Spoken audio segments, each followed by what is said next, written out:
Hey, so my name's SimonLacey. I'm the head of vehicle technology here at McLaren Automotive. I joined 4 years ago from racing, originally to look after the aerodynamics of P1, and now I'm looking after most of the technical engineering on all the programs. So on 650s, I was looking after everything from aero, cooling, heat management, vehicle dynamics, crash, and even down to how the engine sounds. So we had quite a big challenge on updating the 12C. McLaren being McLaren, we wanted more downforce, less drag, and we had to give more cooling as well, which is obviously quite a big challenge, quite a good trick to pull off. And most of that's come from the front end styling. So the splitter's lowered a lot, much more like a GT race car, much more like the F1 racing versions. It works exactly the same way as a racing car does, just squeezes the air between the floor and the road and generates a lot of suction between the front wheels. Also, you can tell that the blades on the side of the car are very similar to P1, and that's driven by the cooling requirements. We had to get about 40% more heat out of the intercoolers on this car because of the extra engine power, and those ducts were optimised for the P1. As I was saying before, it's the same team working on the 650s as worked on the P1. The aerodynamics of 12C are probably 6 or 7 years old now. They predate my joining, and we've recruited a whole new aero team in that time. So it was a great opportunity for the new aero team using the P1 mentality to get our hands on an old known product and see how much better we can make it. So what you see at the front of the car is a great integration of more front downforce from a GT style splitter combined with the better cooling details around the side of the car that we got from P1. Yeah, front layer is a bit of a red herring. It's something that I think journalists tend to focus on, but it isn't particularly sensitive for us. We tend to be more sensitive to how low the rear of the car is and just how well we're using the air.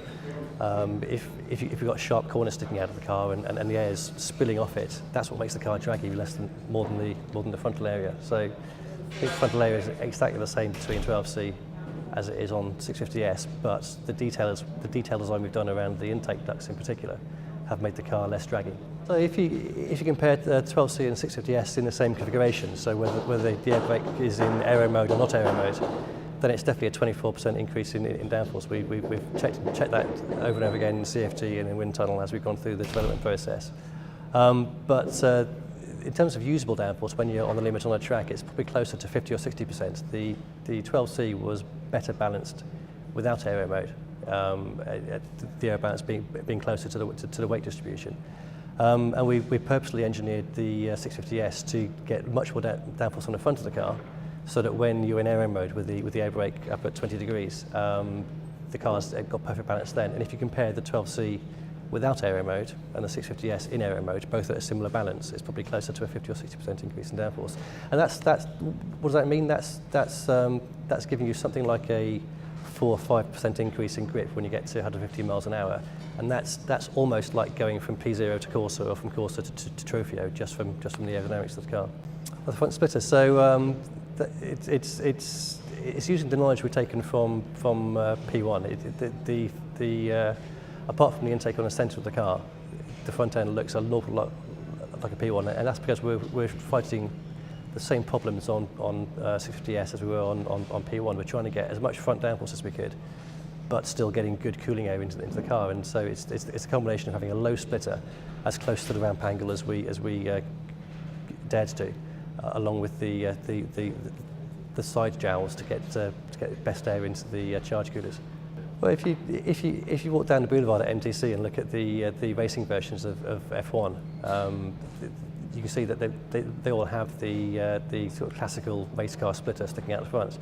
We weren't able to go as extreme as that or the GT3 race car because of the practicalities of ramp clearance and speed bump clearance. But it's exactly the same concept. The sharp leading edge on the splitter squeezes the air between the splitter and the road, and we get an awful lot of suction between the front wheels, and that's what's generating all the front downforce. Back in F1 pilots, we defined the aerodynamic efficiency as the downforce divided by the drag. So compared to 12C, we've increased the downforce and we've decreased the drag, so efficiency is shot up. And that's even before you start talking about the extra cooling that we added into the car. So if you take a 12C and a 650S to the same track, same driver, same day, we think we're between 5 and 6 degrees cooler on the 650S than we were on the 12C, and that was one of the priorities we set ourselves at the very start of the project. And it's aerodynamically that's a very difficult balancing act to pull off, because it's all about getting air to the right areas. So we're trying to get air into the car to cool it, and also air under the car to generate more downforce. So we're able to do that, to get more air through both paths, just by efficiency of design and efficiency of shape, and making sure that not a single bit of air was wasted and no air was spilling off and causing drag on the car. Yeah, so it's just adding a bit of intelligence to the active aero system that was on 12C. What we've done is we've taught the car to identify when you're going down a straight. So it can tell when the steering wheel's straight ahead and when you're hard on the throttle. So you don't want the extra drag that aero mode gives you. And the car then backs the air brake down to the standard position, and you've got all the benefits of low drag, improving your acceleration. But then as soon as you lift off, or as soon as the car detects that you're going into a corner, it'll pop the air brake back up to the aero position, and the downforce is right there when you want it. And we've also added a little feature. There's a particular corner at the Nordschleife where you're going around a fast left-hand corner and over the crest of a car. And the cars go very light over that crest. So the car can now tell when the car goes light when you're going over a crest, and will pop the air brake up just for a bit more stability. It's fundamentally it gives you the perfect trade-off between having the extra downforce in aero mode in a corner without having the overhead of the extra drag down a straight. So ultimately it's all about just chipping away the lap time still further. Okay, so with active aerodynamics, it's all about absolutely chasing the optimum lap time. It gives us the benefit of the extra downforce in the corner due to aero mode. But then when you're going down a straight and you don't want to carry the overhead of the extra drag, the air brake backs off and gives you even more efficient downforce versus drag. The side air intakes are, again, it was driven by the fact that the engine's more powerful and kicks out more heat, and we had to not only get rid of that extra heat, but also cool the car way beyond what 12C could do. And the way to achieve that was just to grab more good air from the side of the car and ram it into the radiators. And that the reason why the S spec is different to the base spec is because extra power demands more cooling air, and we had to reach out further to the side of the car to grab that air in and feed it into the radiators.